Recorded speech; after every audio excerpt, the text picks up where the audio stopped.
Money Morning Live. It's time that we get started with AICI with Nick Black, talking about what's going on in the crypto spaces. Let's bring in Nick in 5, 4, 3, 2. You were going to say that. I say it every time, Nick. I try to be, I knew you were going to say it. You want to know how I knew? How'd you know? AI. AI. See, and I thought it was because we've been working together for so long, Nick, and we just kind of know each other well. But AI. AICI. What? Ooh. Future callback. Oh, I see what was happening there. Yeah. Yeah. Well, we were talking, before the show, Eric and I were talking about artificial intelligence and where we think it's going. So it's only apropos that American Institute for Crypto Investors, AICI, could also be AI. Anyway, a lot of coffee today. Maybe not enough. So we will look at the markets. We will answer your questions. If any really good ones show up, if you're one of the, how many people are watching this? How many people are about to light a half hour on fire and they're never going to get back? Billions of people, and they're all very lucky to be here with us. Because they don't only watch now, they watch the replay, they watch it on YouTube, they watch it on Twitter, they watch it everywhere. So that's how many people will watch it at the end. How many of we see the heavyweights. Heavyweights have the boxing glove. Pew, pew, pew, pew, pew. Eric, why don't you have a boxing glove in your name? I don't know. I don't, though. I am a heavyweight. You're a fair weather heavyweight. It's fair enough. Still a heavyweight. I could wear a glove. A glove. You get one glove. Yeah, I guess. Did you see anything since the last week we talked last Thursday? Did you see anything that inspired you in the crypto space? Nick, where's your head at? As you know, I've been pretty quiet in the crypto space over the past. I was pretty heavy at last summer, and then everything kind of went down. But yes, I've actually been making some AI plays myself. I've been just dove into some NewNet today, AGIX, and some Fetch. I actually bought some Cosmos as well. Sent that over to Cosmos Station to stake it, and I plan on staking my Fetch today as well on Cosmos Station. So yes, I'm back in. So wait, what happened? You had a bit of a scare, am I right, with Cosmos? Now this will happen to a lot of people, not with any particular asset, but just transferring assets. Mm-hmm. So what happened to you that panicked you a little bit? Yeah, it panicked me a lot, actually. I did make the Nick Black text, and that tells you my level of panic. So I swapped a bunch of my Ethereum into Cosmos on Coinbase, and then I moved it over to Cosmos Station. Very easy. You just put in the address and you send. Typically, this happens in 15 seconds, sometimes a minute. On a bad day, 20 minutes. An hour passed by, it didn't go through. That's when I started messaging Brandon. I'm like, what's going on? And then 2 hours, 3 hours, that's when I messaged Nick Black. And then later on, it took about 4 hours, and it finally went through, but it did go through. So it looks like maybe things went wrong on the Coinbase side, but it did go through. Nothing was lost. I did it properly. Well, I called Cosmos Station and told him, I said, go ahead, let it happen. See, and this is why I'm happy to have you in my phone, Nick. This is another benefit of being a heavyweight, right? So sometimes when your assets are leaving exchanges, they don't leave when you think they leave. They'll get frozen. They'll do some kind of reconciliation. Exchanges do what's best for the exchanges given the liquidity needs, the demand, and the traffic on the exchange at that moment. So if you did things right and say, well, how do I know if I did things right? Well, you go back and you make sure you look at your address that you were withdrawing from and the address you're withdrawing to. And you make sure that the to address is correct. You always want to, the easy way to do this is first three, last three. You read the first three of the address, you say it to yourself. Anybody should be able to remember 6 integers or letters. So like 0xa59c. Okay, then you go and make sure at Coinbase where you were sending from 0xa59c. Got it. Woo woo. And if they're correct and you did everything correct, then just be patient. You did it correct.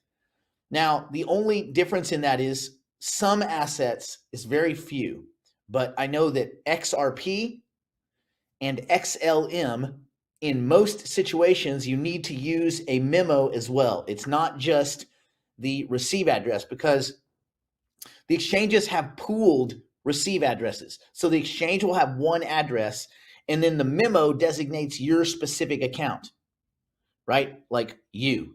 So when things require a memo, take your time when you're doing a transfer to or from an exchange, and make sure that it doesn't require a memo. Now, it will say, it'll alert you if a memo is required. So when you transfer XLM or XRP to whatever trash can they belong in, it will say a memo is required for this transaction. So you go to the receiving address, and the receiving address will be an address, and beneath it a memo, and usually like a big exclamation mark or a big red like firebolt or something. So those are the two assets that I see it happen a lot. XLM, XRP. Also Hedera. There were some cases where that had a memo too. I remember going from Bittrex exchange. But anyway, so go slow, especially when you're transferring money. Just go slow and take your time. Sometimes the crypto space, it's so easy to do transactions, you forget. Like, we get real cavalier about moving money around. And you're like, oh, it's only this or it's only that. You just come to expect that things are going to go well. What I tell a lot of my newer clients to do is to first do the very minimum transaction allowable, whether it's a $5 transaction or a $10 transaction, the very minimal amount you're allowed to do, and make sure that transaction goes through. And then you know that the address was correct and everything else was correct. You'd rather lose $10 than, like 10,000. And then 4 years later, that asset's done a 20x and you just lost, $200,000 over $10. Right. Yeah. And you know what's funny, Nick? I was thinking about that too. When I was about to do the transaction, I was like, I know what I'm doing. I've done this before. So I just did the whole lot, and then it didn't go through. I'm like, I should have just done a test transaction. But son of a, yeah. But it was okay at the end of the day. Yeah. So yes. What is the saying? I always get this wrong. It's like slow is smooth, smooth is fast, or something like that. I always heard aim small, miss small. I think they were saying that at sniper school. Whatever, it doesn't matter. Anyway, so yeah, you just take your time. You don't want to fat thumb something. You have time. Nothing even when you're in, probably taking your time is good to keep you from making some kind of FOMO mistake. Oh, I got to get in right now. I got to buy something right now. That should never ever be on your mind. If you feel yourself panicky, you need to walk away from your computer for a minute or 17 minutes and just breathe. Nothing that you do in this space has to be done in 5 seconds. Otherwise, it's over. You were wealthy, but 5 seconds later you were broke. Wait a minute. That doesn't make sense. Okay. Let's do this. Eric, shall we tackle some questions while we look at the market? Yes, that we could do. So you want to do the questions and look at the market at the same time? It's crazy. I know. Wow. So I'm going to go here. We'll go here, boop, and then we'll also, and there as well. Ooh. See what I did there? All right. So it would be cool if we had some cool music, like dun dun dun dun dun, and then we started doing questions and stuff. Oh, I could do things like that. Digital heavyweights, we have music. We have our own little music. We have little dun dun dun dun dun dun stuff like that, like ESPN has. Weird that we don't have that for AICI. I believe that's copywritten tunes you're using there, Nick. I'd be very careful. Okay. Dun dun dun dun dun dun dun. I added an extra dent, so that sounds like NFL or something to me, but okay. Dun, dun, dun, dun. Yeah. So I'm gonna pull in a question for you. Do it. And then you're gonna address it, and then we'll flip around here. So how about Film Trader? Nick, you said to buy when markets are down. So since it's up, isn't it best to wait? Well, you need to qualify that. So Film Trader, be more specific. What it's up? What is up? If you're looking in terms of the last 2 weeks, yeah, it's up. But if you start looking at these assets across the timeline, so here's where we go to the markets. Look at Bitcoin. Yeah, Bitcoin's up in the last 3 months, compared to the last 3 months, but where did it all occur? In the last 1 month. And where did that mostly occur? In the last 7 days. So it's up on the last week, but it's down 50% on the year. Really more than that, because think about this. We were almost 69,000. It's at 21,000 basically.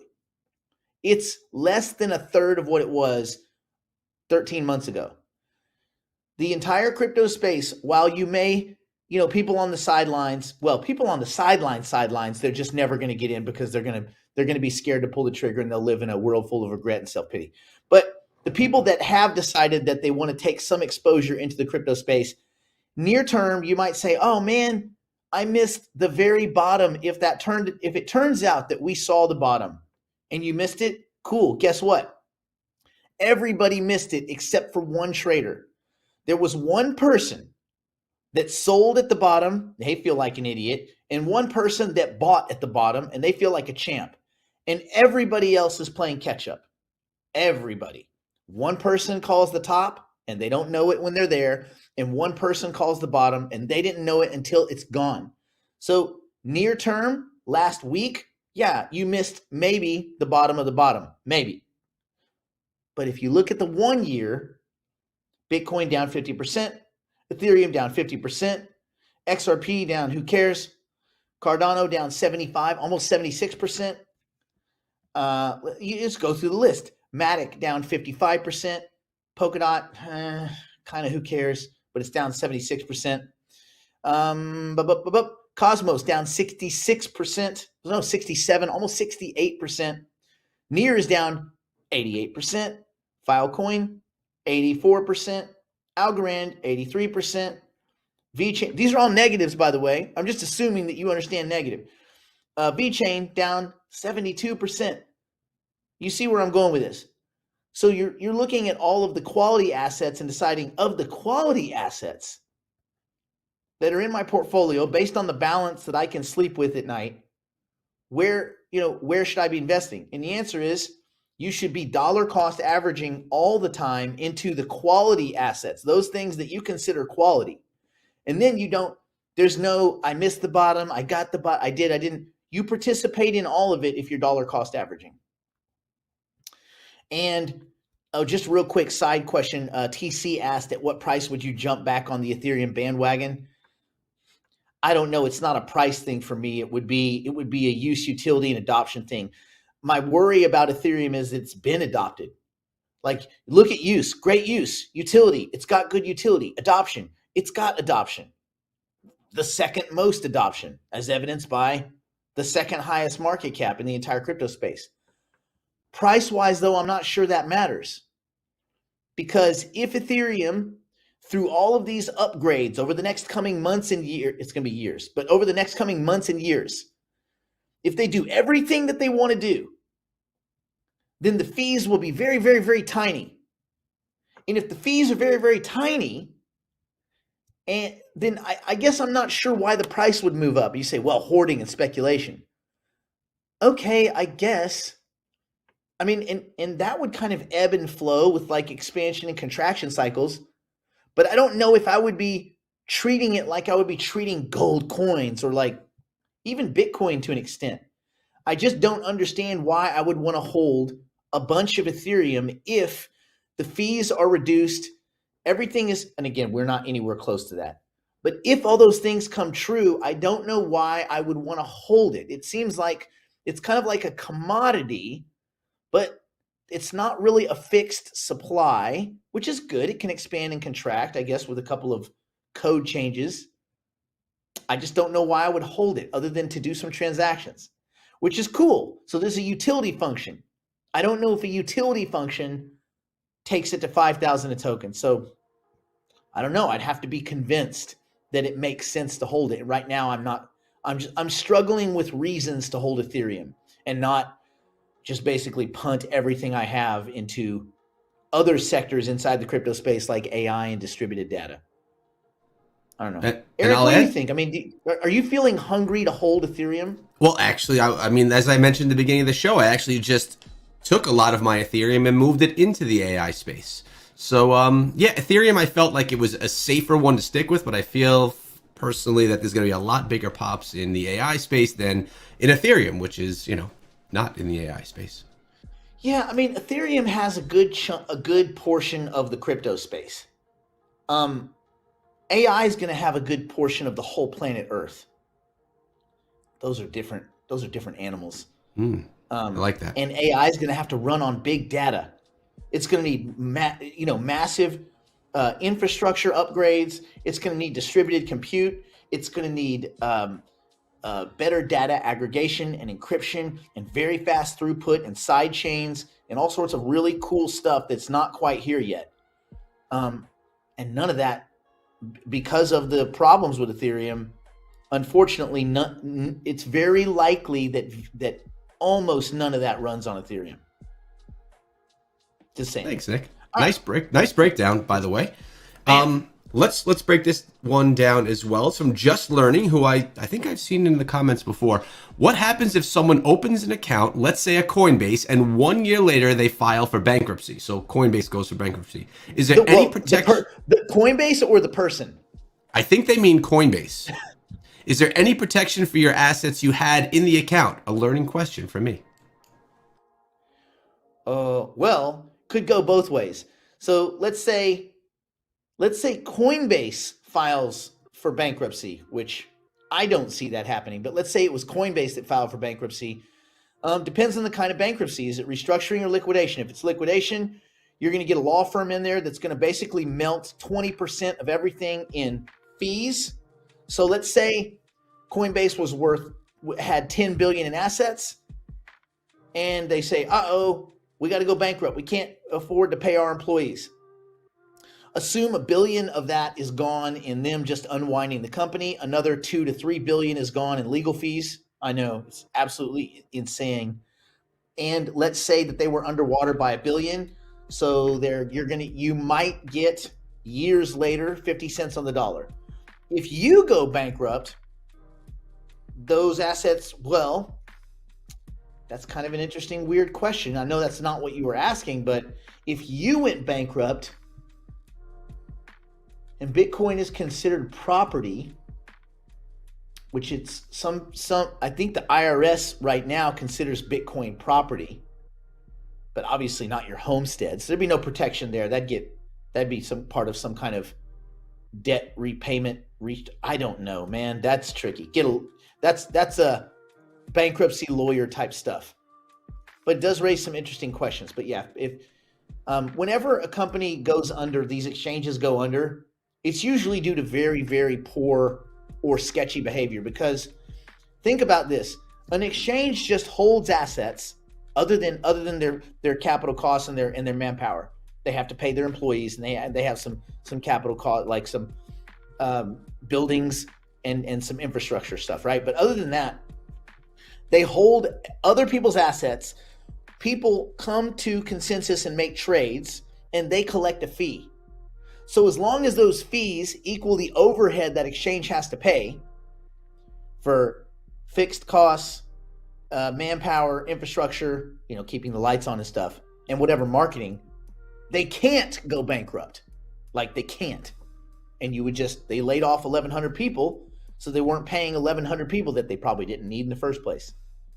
So like, when an exchange does go under with like some kind of massive tragedy, the same way that FTX went under, it's usually because of criminal behavior.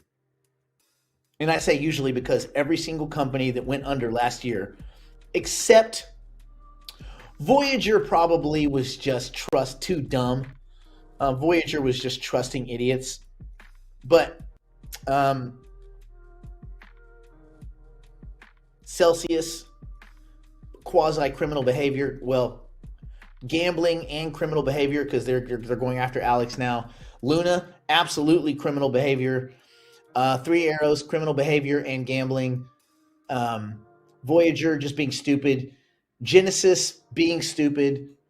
Anybody that trusted bank run fraud chicken was just being stupid. And then bank run fraud chicken, Caroline, Gary, and all those idiots over at FTX who were just stealing and trying to like call it something different. Anyway, So it's usually, so I don't see Coinbase behaving in that way. All right. So what you're saying, Nick, is you believe enough in Coinbase that you're comfortable there. You don't feel that. Cool. Yeah, I mean, I still leave a good chunk of, not a good chunk. I leave a chunk of, because out for my Algorand stash, they're paying 5.75%, I think. And even if that's a teaser rate, still better than what you get at Algorand. So Coinbase is probably doing that because they're just saying, look, let's just take some of our marketing budget, redirect it, and call it staking, which it absolutely is not. We're not validating or helping stake pools validate transactions on Algorand by parking our tokens at Coinbase. They may be doing something like that. We certainly aren't. So anyway, I noticed that actually. My Algorand's sitting in there. I earned a few bucks on it just from doing nothing. Some money? Yeah, it's cool. Oh, I'll by take the free way, money. Yeah. the National Australia Bank, I think that's what it's called, is going to be issuing its own stable asset. It's one-to-one stable asset based on the Aussie dollar on the Ethereum blockchain and the Algorand. There's multi-chain. We were just talking about that yesterday in the heavyweights, that the future of stable coins is very likely multi-chain. Well, there you go. There's an example. Just one day later. Woo! Awesome. Hey, how about this question, Nick? Ooh. Someone from New York like me. Hey, Nick, if a coin is not available to buy in New York at Coinbase, do you know if it's available to buy in other exchanges or not? I know the answer to this one, Nick. Eric, what's the answer?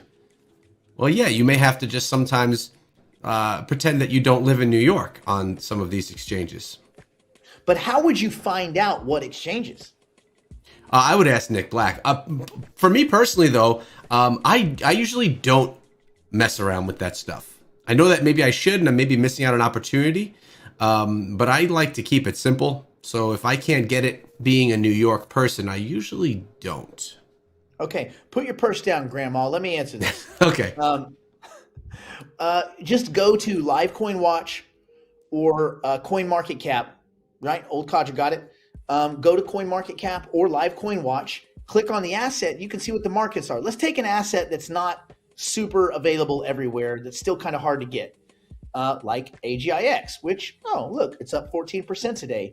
It's up 329% last month. But yeah, crypto's dead. I click on AGIX and I go, okay, where's going on? Look at all these numbers. I don't really care about that. Price chart, cool. Markets, what? Go on. And I can just go through the list. There's 4 pages of markets. And these are the pairs. Like here's a Binance USD pair on Nominex, CoinDC. And you go, okay, I'm not going to, KuCoin, go on. And so I would say, okay, cool. Is it somewhat liquid? Okay, 40. It's not a lot of liquidity, but I can also just go to MetaMask. And so you would open up your MetaMask account, or you could even do something like, can I swap to AGIX on MetaMask? That's right. Go to YouTube, Google University. How to swap into crypto using MetaMask. Okay, that would tell me how to do it. SingularityNet. MetaMask price differential for AGIX is insane. Okay, well, I know that it's there. How to add SingularityNet tokens to your wallet. It's all right there. Woo-woo! You are an expert, Nick. Bam! Yeah, I should probably stop being such a grandma, as you say, and use some of your tactics. No, that's okay. Okay. Go to the stoplight, put your makeup on. Like, hey, why do grandmas put makeup on like a clown? Why is it like there's always like they missed it by like a whole finger? Like that's the whole size of the lipstick thing. You can't feel that you're on your cheek. I think they look so beautiful. Don't put down grandmas. All right, let's get. Yeah. Okay, why do grandmothers that go into Starbucks smell like pepper? Has anyone noticed this? Pepper. I haven't noticed that. Like a pepper smell. Are you getting sprayed with something, Nick? Are you bothering? No, are you bothering like the ladies again? It's the arthritis. Arthritis doesn't smell like pepper. Arthritis doesn't have a smell. Oh. You ready for Film Trader's question? Let's do it. I'm putting you back on the rails. On Live Coin Watch, what date is the most important to look at? I think the 1 year. I think you go look at the 1 year. Again, Do you consider it a quality asset based on the 5 T's? Look at the team, look at the technology, look at the tokenomics, look at the timing, and ask yourself, why does the token exist? And if you can answer those questions to yourself sufficiently and it makes it to that list, that shorter list of assets that you want to own, then you start dollar cost averaging your way into a balanced portfolio. Balance is whatever you feel like it wants to be, so you can sleep at night. Make sure you can explain what you own to people and to yourself. If you own stuff and you don't know what it does, you need to either go figure it out or sell it. If the reason you own stuff is because someone else said to get it, you're wrong, bro. They can send you, listen, someone else can point you in the right direction, but you better know what you own. You better understand it. Eric, is there any asset in your portfolio that you don't have even the vaguest idea of what it does? No, I know exactly what every single one of them does. Yeah. I've read the white papers at night, and I'm in bed. I read the white papers of all my assets over and over. It helps me sleep. Your wife's like, what are you looking at? You turn your phone? Nothing. Yeah, it's very secretive. What is it? Yeah. She's like, you're doing it again. No, I'm sorry. I was looking at white papers. There was not that. That did not happen. Hey, Nick, we have one more minute. Let's take this last question right here. Any remarks? It's regarding your 5 T's. Any remarks regarding ZRX trying to weigh in on the 5 T's? What are your thoughts? I don't have any idea about ZRX. You want to look at it real quick? Let's see.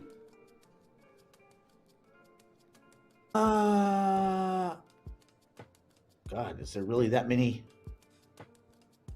Man, when you can't even find it, that's a bad sign. Let me do all capitals. ZRX. C.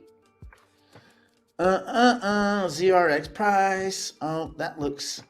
Let me guess. For 2018, of course. Last bull run. 2021. Last. The hypey bull run. Crash. It's okay. So price wise, it's not held up well. That's okay. That doesn't matter much. Good liquidity. So it's pretty liquid.